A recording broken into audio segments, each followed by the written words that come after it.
Over the past few decades, the way we understand the concept of privacy has been changing. This is a long and complicated story, and a deep dive into it would involve examinations of tyrannical regimes, seminal works of fiction, the evolution of surveillance technologies, and a detailed discussion of the ethical and philosophical perspectives on the nature of privacy itself. This is only a 5-minute video, but there's one aspect in particular of privacy in the 21st century which I think merits discussion: advertising.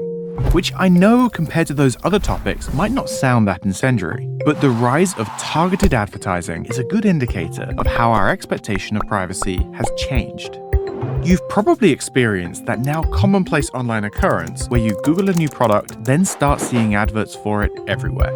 And while we generally accept that this is the way the internet works these days, you have to admit such a brazen reminder we're being watched is a bit creepy.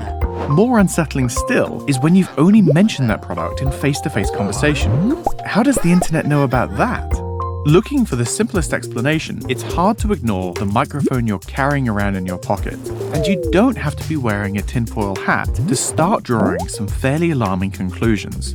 But before we go too far down that rabbit hole, I should say that while I definitely understand the logic of that thought process, personally, I'm pretty confident your phone isn't listening to your conversations in order to advertise to you. Primarily because the risks far outweigh anything that companies would stand to gain. I'm not saying they wouldn't gain anything from listening in, I'm just saying they don't have to. Because when it comes to targeting you with weirdly specific adverts, they've already got all the information they need.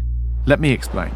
Advertising is all about demographics, dividing people up into categories. The more information a company has about you, the more specific they can make the adverts you see.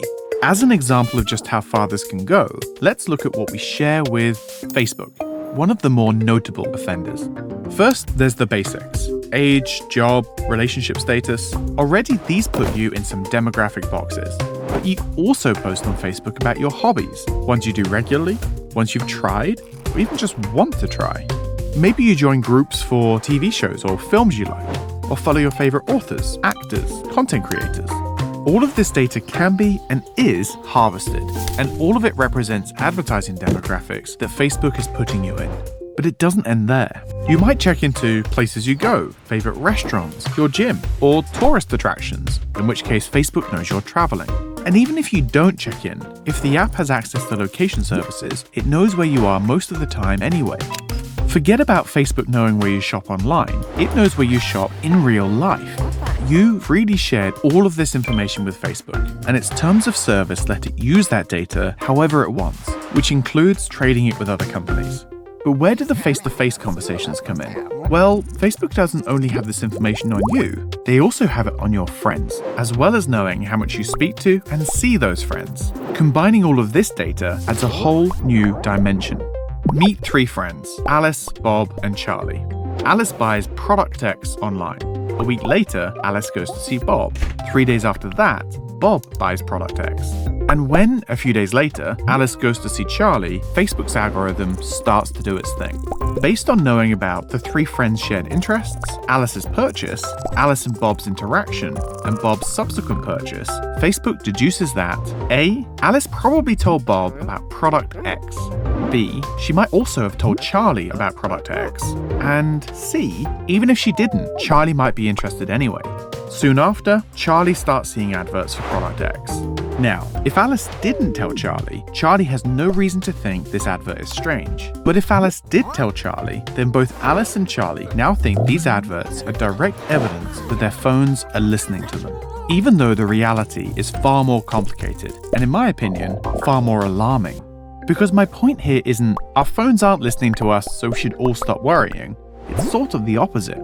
We should be more concerned that we've freely volunteered enough data about our tastes, movements, and interactions that we've made tapping our phones entirely unnecessary. The bottom line is that however that data was obtained, if it can be triangulated to make accurate predictions about our shopping preferences, the thought of what else it could do should be enough to give us pause. So if you think you're sharing too much personal information or you don't trust the services you're using, you can and should take control of your own data and vote with your feet. Because most of the time on the internet, if you're not paying for the product, you are the product.